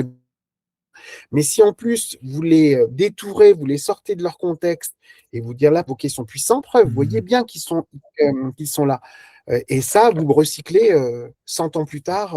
Mais est-ce que ces hommes politiques-là, quand ils disent ce genre de choses, est-ce que ça sert un agenda politique à ce moment-là? Est-ce que ça permet de justifier derrière des choix politiques qui vont être faits? Je pense à John Fitzgerald Kennedy, mais je pense à ce monsieur Disraeli qui était Premier ministre, comme vous le disiez. Ouais. Alors, oui et non. Moi, je crois qu'il y a... il y a d'abord le fait que c'est une façon aussi de dire, il y a une forme de, c'est pas seulement de l'inertie là, c'est une sorte de résistance cachée qui met des bâtons dans les roues, empêche un certain nombre de transformations, de réformes que je veux faire. Voilà. Et puis tout à l'heure, je parlais d'auto, alors pas forcément l'intoxication, mais d'auto-conviction, puisque il y a quand même moi, je dis jamais que ça n'existe pas. Hein. Il y a des relations très fortes. Il y a ce phénomène aussi d'espace relationnel où vous avez des relations connues et d'autres qui ne le sont pas, des formes de solidarité, des formes qui sont dévoyées aussi. Je parlais de franc-maçonnerie tout à l'heure. J'étudie la loge P2 en Italie dans les années 70-80. Là, c'est clairement une société secrète qui a pris l'apparence d'une loge maçonnique, mais qui derrière, tous les gens qui comptent en Italie en font partie. Donc en fait, il faut pas être naïf et considérer que la société secrète n'existe pas ou que le complot et la conspiration, ça n'existe pas. Moi, je peux vous en trouver comme ça des dizaines qui existent vraiment. C'est pas que de l'ordre de la fiction. Mais il y a un moment aussi où vous vous dites, c'est en ça que je parle pas d'auto-intoxication là, mais d'auto-conviction. Vous dites, ma réforme, elle est bonne. Ma politique est bonne. Si je n'arrive pas à la faire passer, c'est parce qu'il y a des forces occultes qui l'empêchent. Et quelqu'un en plein siècle des Lumières comme Turgot, au début du règne de Louis XVI, qui pourtant est l'homme par excellence des Lumières, s'est persuadé que ces réformes étaient bonnes et qu'il y avait une conspiration pour, donc, c'est à l'époque de ce qu'on appelle la guerre des farines, pour tricher sur les prix, pour bloquer l'application de ces réformes. C'est-à-dire que moi, je pense que c'est facile non seulement de croire à cette dimension secrète de la réalité du pouvoir, qui, une fois encore, peut exister, mais de lui donner parfois une force plus grande que ce qu'elle a. Parce que c'est beaucoup plus facile de dire secrètement mes bâtons dans les roues que de dire peut-être que ma politique, elle choque un certain nombre d'intérêts, elle est mal comprise, etc. Ce qui est le cas, par exemple, pour Turgot. Lui croyait vraiment qu'il y avait des forces occultes qui s'opposaient à ces réformes. C'est un peu comme finalement, et on le voit, et Squalala en parle dans le chat, c'est aujourd'hui des théories du Deep State, de QAnon qui refont surface de manière très pressante aujourd'hui aux États-Unis. Complètement. C'est pour ça que je vais jusque-là dans le livre sur les sociétés secrètes, donc des Rose-Croix ou jusqu'aux Anonymous. C'est que, en fait, là aussi, cette idée d'un état profond, d'un état caché, c'est quelque chose d'ancien. Et qui, à chaque crise, là aussi, est réactivé. Même le terme d'état profond, finalement, souvent, ce sont les mêmes termes qu'on retrouve employés. Et ça vient renforcer les parallèles historiques, parce que toute cette vision du complot, elle se nourrit de références historiques, justement, pour dire, voyez, c'est pas nouveau, ça a déjà existé. Et ça fonctionne extrêmement bien. Et comme en plus, il y a parfois d'authentiques complots, conspirations et sociétés secrètes, ah ben là, c'est du pain béni, parce qu'à chacune d'entre elles, vous allez dire, vous voyez, si je peux me permettre juste le petit parallèle que je faisais avec P2 Propaganda Douai en Italie, où il y avait donc tous les grands banquiers, des ministres, les chefs des services secrets, etc., qui voulaient transformer, qui avaient fait un plan pour pour le coup, transformer complètement l'État italien. On est à la fin de la guerre froide, ce qu'on appelle la stratégie de la tension, etc. Et il faut imaginer que la propre présidente de la commission d'enquête, ils ont publié des volumes et des volumes, des trucs monstrueux, dit, et encore, on a à peine effleuré la surface. Alors Mhm. là, vous vous rendez bien compte. Et donc, pourquoi vous n'allez pas plus loin? Est-ce que c'est parce que euh, si c'est la présidente de la commission d'enquête qui dit ça, Mhm. là aussi, c'est du pain béni, parce que vous allez voyez, c'est qu'ils ont encore des choses à cacher. Et Ouais. puis, le fondateur là, de P2, lui, est mort de sa belle mort. Il était tellement content de raconter, de laisser fuiter un certain nombre de choses, on l'appelait, donc le grand marionnettiste. Et alors qu'un banquier qui était impliqué, lui, on l'a trouvé pendu sous un pont à Londres. Et Mhm. donc, vous voyez, on Ah ouais. dit, vous voyez bien, lui, il fallait qu'il disparaisse. Mhm. Euh, Bien sûr. Ça marche très bien, ça. Évidemment, et ça nourrit, ça explique plein de choses et trop de choses, et à chaque fois, du coup, on va se rattacher à tout pour expliquer tous les problèmes que peuvent traverser des sociétés, évidemment. Il y avait l'arrivée des Illuminati en Amérique, et du coup, je trouvais intéressant de se raccrocher, de se poser une question sur la symbolique, justement, de ce genre de société secrète, et notamment les Illuminati. Évidemment, le grand symbole des Illuminati, c'est bien sûr ce triangle, l'œil inachevé, qui d'ailleurs est visible sur le billet de 1 dollar américain. Depuis quand est-ce qu'il en est le symbole? Quand on l'a affublé, et qu'est-ce que ça sert comme propos, en plus de l'afficher sur le billet de 1 dollar américain? Qu'est-ce que ça dit? Oui. Alors là, tout à fait, ce qui est assez amusant, c'est que ce que je disais tout à l'heure, c'est que là, pour le coup, Weishaupt, qui pourtant, lui, est très bon en marketing, ses ventes sont secrets, sa société, là, il n'a pas du tout vu ça. Il avait cette petite chouette qui n'avait rien d'effrayant. En revanche, comme je disais tout à l'heure, les francs-maçons, eux, ont énormément de symboles. Ils sont très liés à la proclamation de l'indépendance américaine, à ce milieu-là, etc. Washington le premier. Donc, c'est facile d'aller piocher chez les autres des symboles. Et en fait, le billet d'un dollar, c'est Roosevelt, c'est les années 30, mais il faut savoir que dès la fin du XVIIIe siècle, une fois que l'indépendance est obtenue, on a pensé au grand sceau des États-Unis, et sur le grand sceau, on voit effectivement cette pyramide inachevée, le nouvel ordre des siècles, ça c'est en bas, et au-dessus, la divinité soutient cette entreprise. Donc c'est l'idée que c'est encore à construire. Et donc, vous avez ça, et vous avez les deux faces du sceau. Et quand aujourd'hui, vous regarderez ceux qui suivent l'émission, quand vous voyez, par exemple, le président des États-Unis, vous pouvez avoir, maintenant, tout le monde le fait, y compris en France, mais vous avez le pupitre, et vous avez donc les armes des États-Unis, Mhm. comme nous on dirait l'Élysée, etc. Et souvent, on voit Great Seal of United States of America. Donc, à l'origine, c'est le grand sceau, la fin des années 80, et ensuite, et vous l'avez en dessous, là, Great Seal, en dessous de la pyramide, et c'est repris dans les années 30. Et donc, en fait, l'idée, c'est que tout ça, c'est des symboles qui peuvent être à la fois antiques, c'est l'œil d'Horus, c'est l'œil de la Providence, etc., ou chrétien, là aussi, avec l'œil de la Providence, mais à qui on fait dire tout autre chose. Et en bas de cette pyramide, sur la base, vous avez en chiffres romains 1776. Alors, bien sûr, on sait tous, nous, que c'est le 4 juillet 76, donc la proclamation de l'indépendance américaine. Bien sûr. Sauf que dans une lecture complotiste, on va vous dire là aussi, le secret, vous l'avez sous les yeux. Ils sont tellement forts, tellement imbus de leur force qu'ils ne se cachent même plus. C'est mai 76, je ne me souviens plus de la date exacte, 1er mai 76, quelque chose comme ça, la fondation des Illuminaten par Weishaupt. Donc, vous voyez, ils ne se cachent même plus. Voilà. Mhm. Et donc, ça marche très bien. Et de la même façon, il suffit que par une souscription, ce n'est pas la République, mais c'est le peuple français ait offert au peuple américain la statue de la liberté pour dire, puisque la Troisième République est pensée comme une héritière des Jacobins de l'époque de Barruel et de Robinson, vous voyez, la statue de la liberté qu'ils vous ont offerte, c'est en réalité une idole des Illuminati. Et c'est allé tellement loin que vous avez des gens qui voulaient la détruire, qu'on a dû protéger d'édifice. Et puis, comme on a découvert que non seulement Bartholdi était franc-maçon, qu'il écrivait des lettres codées à sa femme, mais qu'en plus, eh oui, bah oui, parce qu'à On n'en l'époque, finit jamais, on n'en finit jamais. voilà, on aime beaucoup chiffrer les choses, hein, mais ça se fait beaucoup au XVIIIe siècle, qui parle du nouvel ordre des siècles.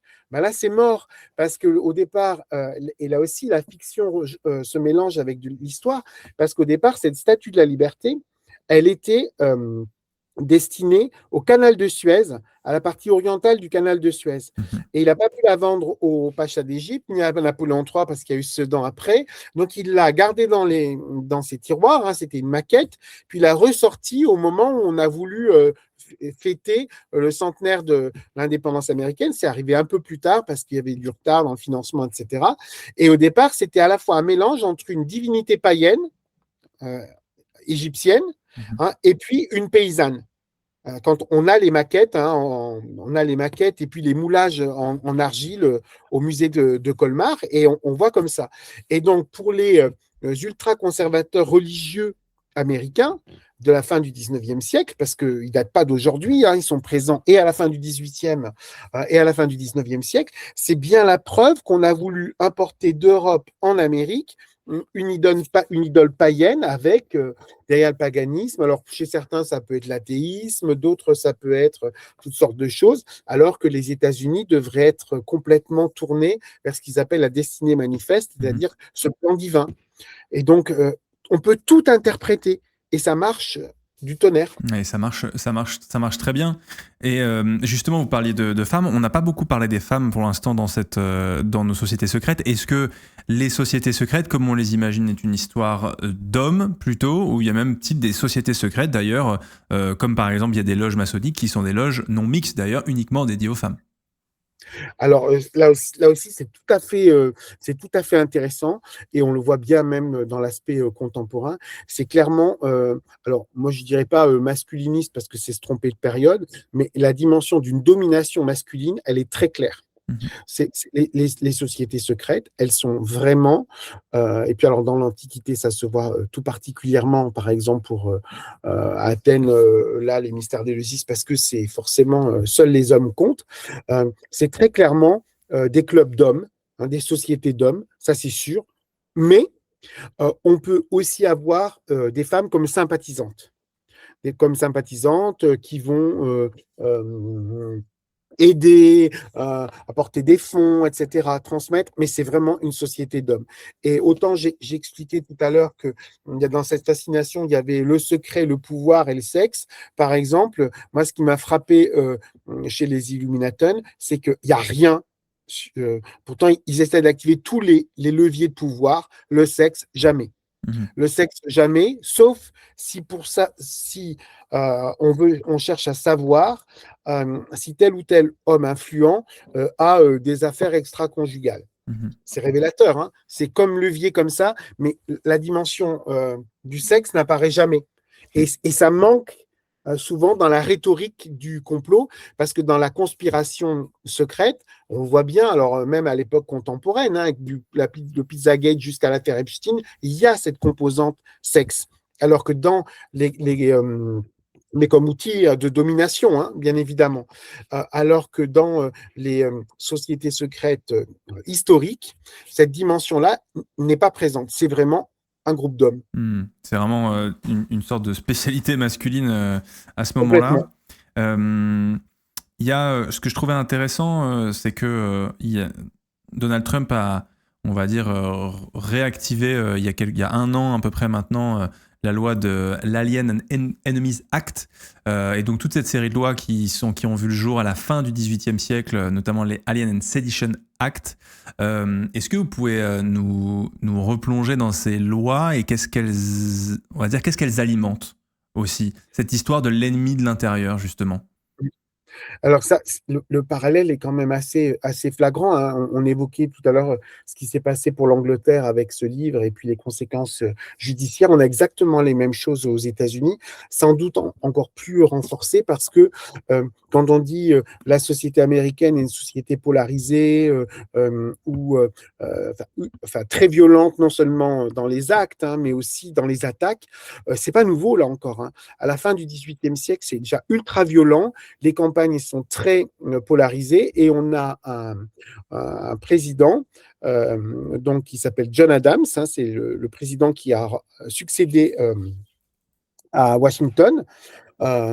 John Adams, qui, dans cette phase de polarisation politique, sans entrer dans le détail, à l'époque, il n'y a pas républicains et démocrates, il y a les républicains et démocrates, c'est un seul parti qui va se diviser plus tard au 19e siècle. Et en fait, en face, il y a les fédéralistes. Et John Adams fait partie de ceux qui trouvent qu'on a été beaucoup trop complaisant avec la Révolution française, sa bête noire, c'est Thomas Jefferson, etc.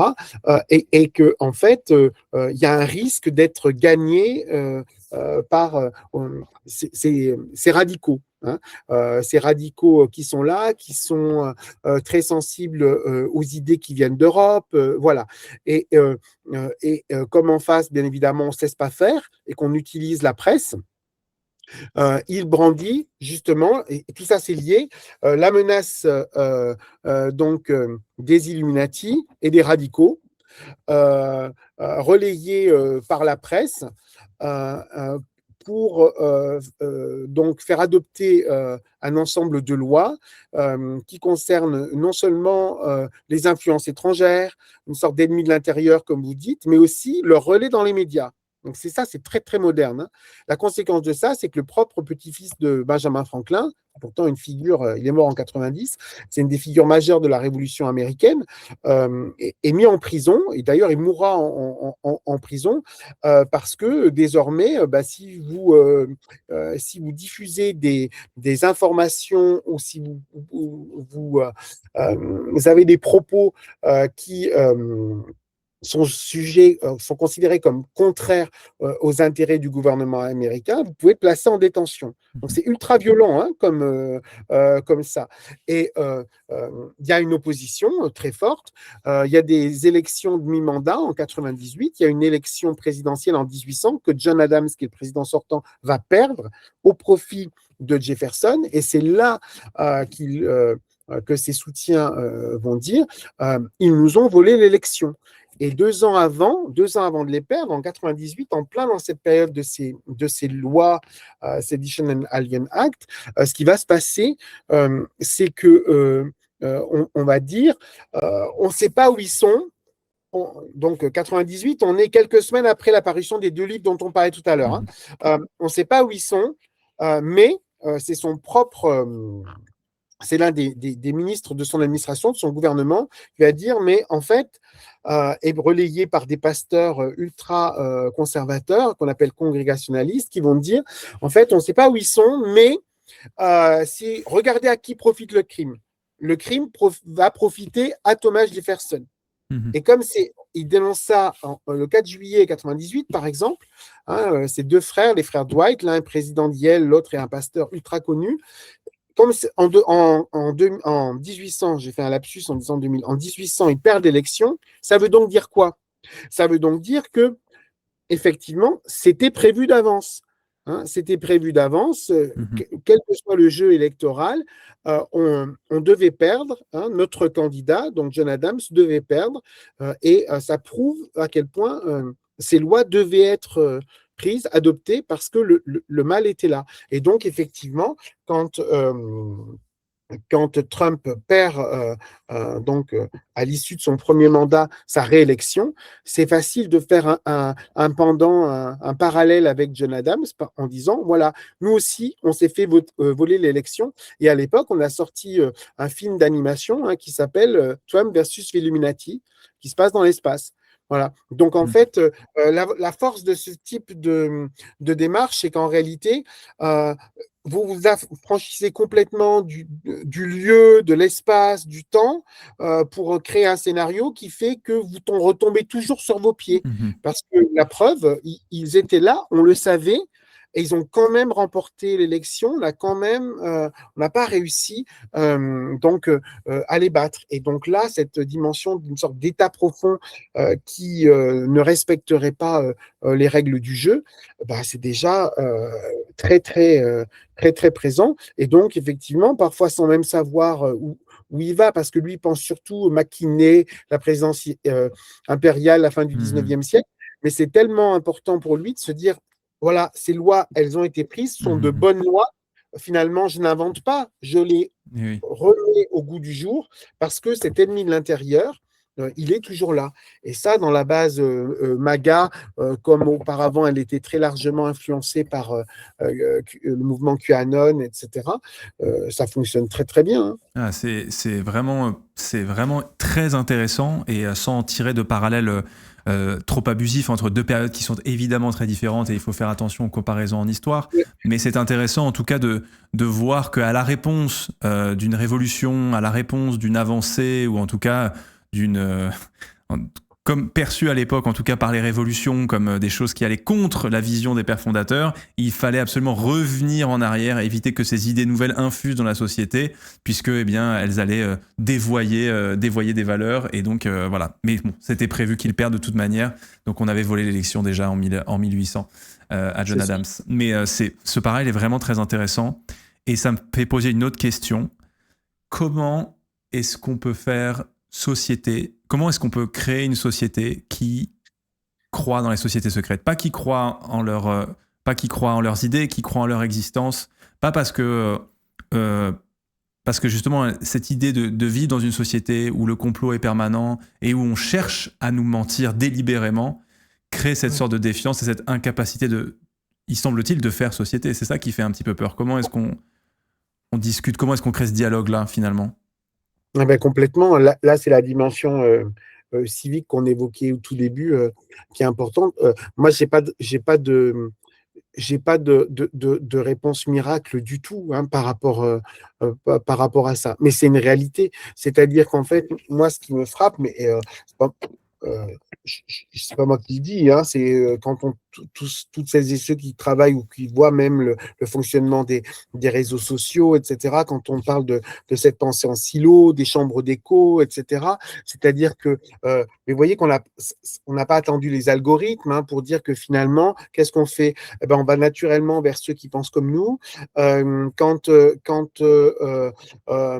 on- c'est un avis divergent, bah, soit vous êtes prêt à accepter la contestation, de ne pas tout savoir, etc. Soit quand la crise est très forte, eh ben, il y a une polarisation telle que ça devient immédiatement conflictuel et qu'on n'écoute pas l'autre. Donc, faire société, la grande difficulté, c'est qu'on a une sorte euh, d'agrégat, de groupe, de sensibilité. Hein, donc, il y a une sorte de, comment dire, c'est pas seulement d'éclatement de la société, mais une sorte de Mhm. parcellisation. On a des groupes, des sensibilités, les uns à côté des autres, qui connaissent éventuellement l'existence des uns des autres, mais dialoguent même plus, puisque de toute façon, vous ne voulez pas dialoguer, puisque c'est facile, vous perdez, vous dites que vous avez gagné. Mhm. Vous voyez ouais, et puis, donc, ça permet aussi de ne jamais se remettre en cause. Mhm. Euh, et donc, ça me paraît à la fois très inquiétant, très compliqué. Ce qui me rassure, c'est que ça a déjà existé, qu'à des moments, collectivement, on voit bien qu'on a su, c'est pas.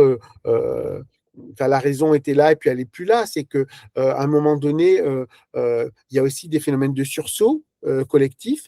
Je pense aussi que, donc ça c'est peut-être, il faut encore espérer. Moi je pense qu'il y a un autre aspect aussi, c'est que il faut essayer de maintenir le dialogue, c'est compliqué, mais je pense que c'est important de le faire parce que pendant très longtemps, on le voit bien avec la science, c'est la même chose. C'est l'argument d'autorité. C'est comme ça et pas autrement.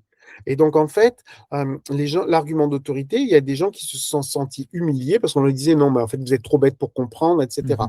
Ça, c'est affreux, ça, parce qu'en humiliant les gens, ben, vous les renvoyez dans les cordes. Et puis, maintenant, justement, mais comme à l'époque avec les pamphlets, avec les réseaux sociaux, en fait, ils peuvent s'exprimer. Non seulement ils peuvent s'exprimer, mais vous allez dire, ben, moi, je pense ça, mais écoutez, moi, j'ai lu ça ailleurs, etc. L'argument d'autorité, ça ne fonctionne plus. Mais c'est vrai, on l'a vu avec le Covid ou autre, hein, c'est dans la médecine, c'est dans la science académique, c'est dans tous les domaines. Donc, c'est peut-être aussi l'occasion de se remettre en cause, de redescendre un peu de son piédestal et de se dire, voilà, eh ben, l'esprit critique, il faut le reconquérir, il faut essayer de mettre comme c'est des machines très très bien huilées parce qu'elles fonctionnent comme des scénarios, il faut essayer, ou tout s'emboîte, il faut essayer de mettre le petit grain de sable. Il Mhm. ne faut pas dire tout de suite, ah ben non, c'est n'importe quoi. Non, non, il faut essayer de comprendre, mettre un petit grain de sable, éveiller aussi l'esprit critique, voyez, dire là, voyez, il y a des contradictions.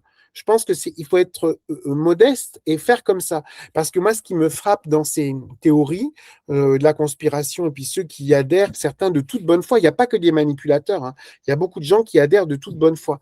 C'est qu'en fait, ils sont persuadés qu'il y a une sorte d'inversion des rôles, c'est-à-dire maintenant, c'est eux qui ont l'esprit critique. Ils vont Mhm. vous dire justement, vous voyez, les médias mainstream, c'est ça, ils reflètent les intérêts état profond, blablabla.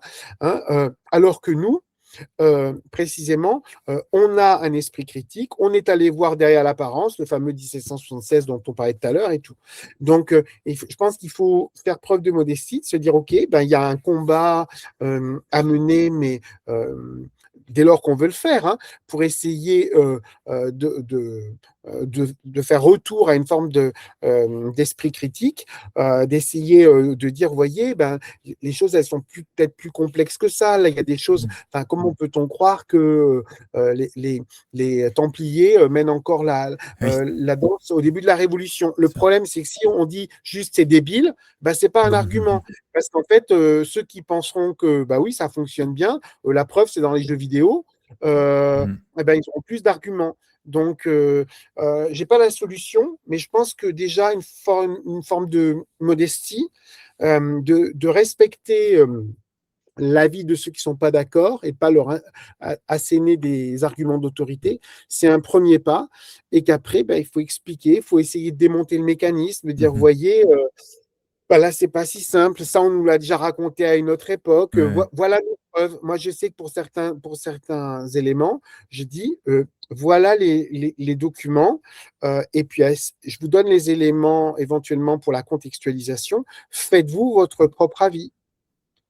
Et je pense que c'est qu'à ce prix-là qu'on arrivera ben À faire une voilà. société, en tout cas à reprendre le dialogue à une société. Patience, Exactement. dialogue et modestie. On va essayer de garder ces Ouais. mots-là à l'esprit pour les jours, les mois qui viennent, bien sûr. Si vous avez des questions dans le chat, n'hésitez pas. C'est vrai qu'on touche doucement, mais sûrement à la fin de cet échange.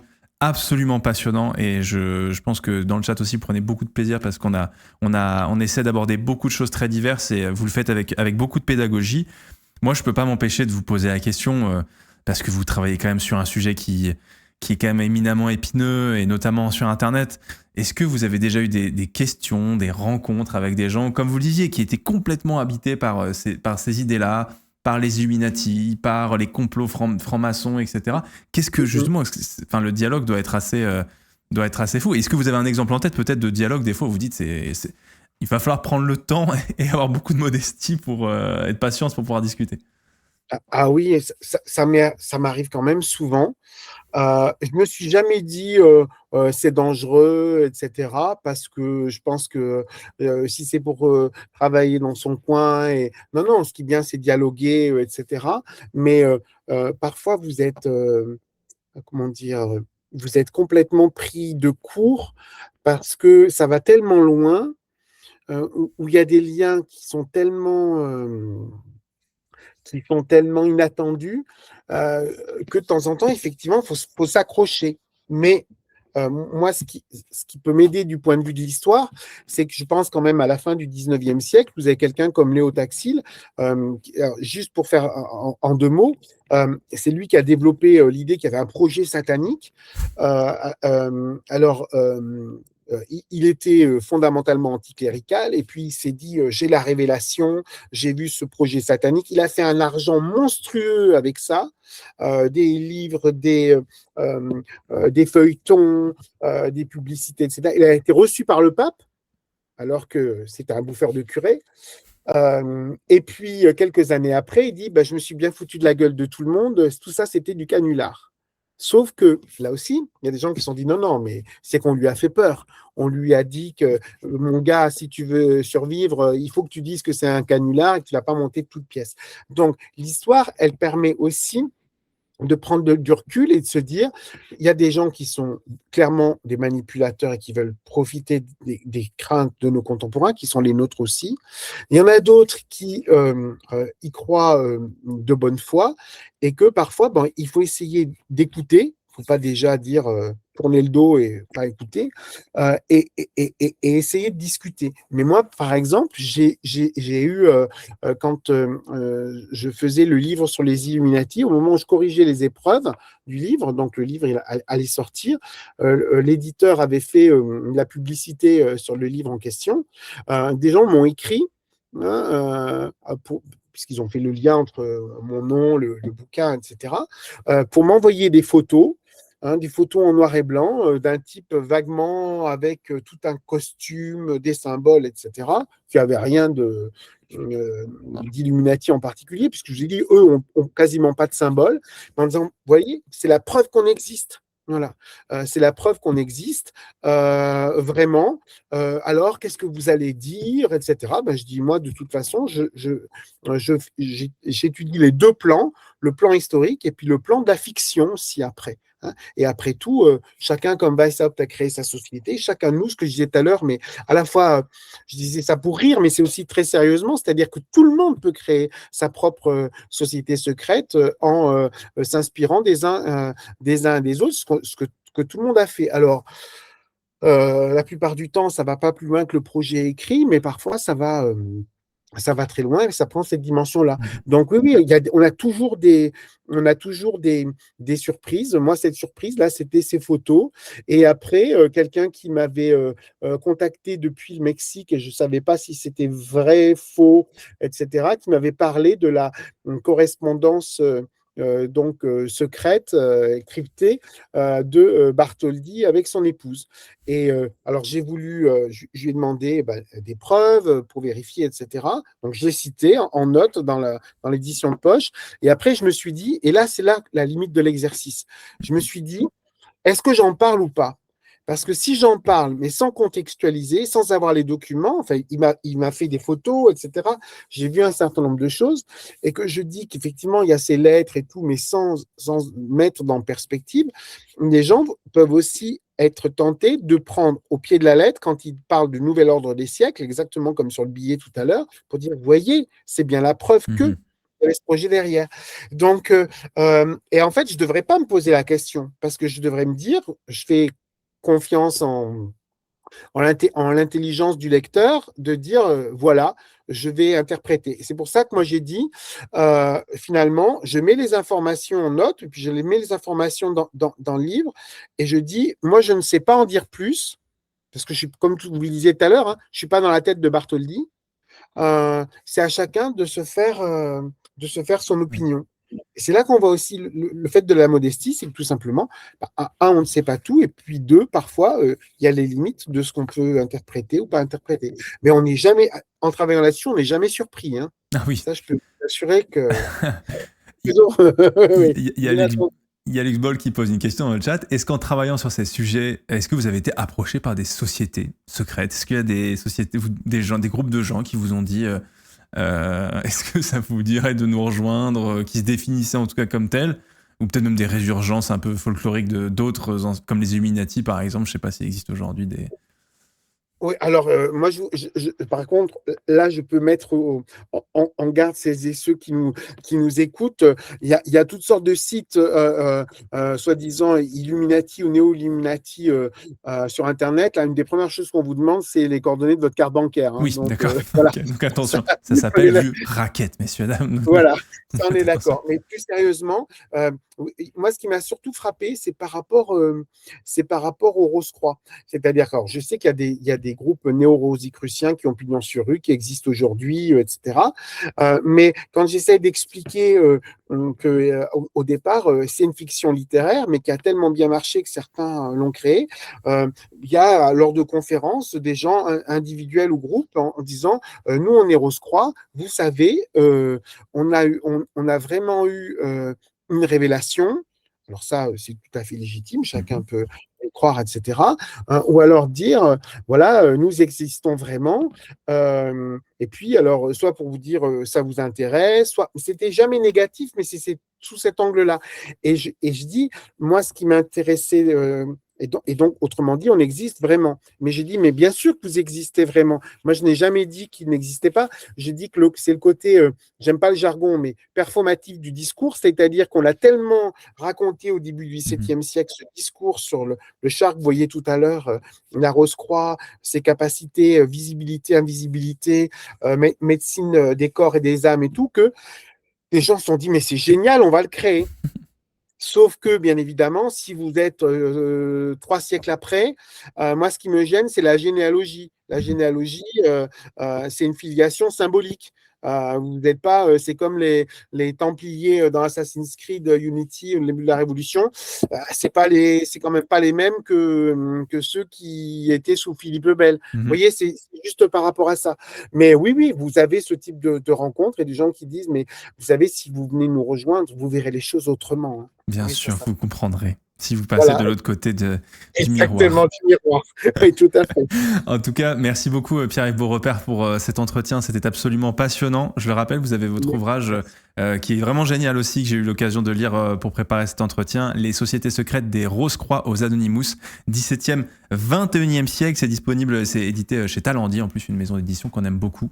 Donc voilà, c'était absolument super. Je vous ai pas demandé, et je vous prends peut-être un petit peu de cours, mais c'est vrai qu'on essaie d'instaurer un petit truc pour finir les lives maintenant avec nos invités. C'est une recommandation. Une recommandation, elle peut être d'ordre culturel, ça peut être une lecture que vous avez eue il y a récemment, une recommandation que vous avez envie de nous faire pour qu'on découvre quelque chose, un livre, un film, une série, que sais-je. Que... Est-ce que je peux tricher en dire deux? Oh mais bien sûr, avec plaisir. Voilà. Qu'on repart tous Alors, avec quelque chose de vous, ouais, on va dire, ouais. après cette émission. Alors moi, je dirais un des derniers romans d'Umberto Eco, Le cimetière de Prague. Parce que là, dedans, alors, et en plus, Umberto Eco est super honnête. Donc, il dit ce qui est historique et il dit ce qui est de l'ordre de la fiction, mais il montre comment la sorte de matrice de toutes les, non seulement les sociétés secrètes, mais de la manière dont, vu sous l'angle policier et répressif, on a fini par créer l'objet société secrète parce que c'était l'occasion de justifier l'existence d'une police secrète. Voilà, ça, c'est un roman absolument génial de ce point de vue-là. C'est terrifiant hein, parce que le héros est un salaud hein, Oui, et un type qui justement finit aussi par croire à ses propres affabulations. Ça mène très très loin, puis c'est des textes qui vont après jusqu'au protocole des sages de Sion, donc à quel point ça peut aller loin.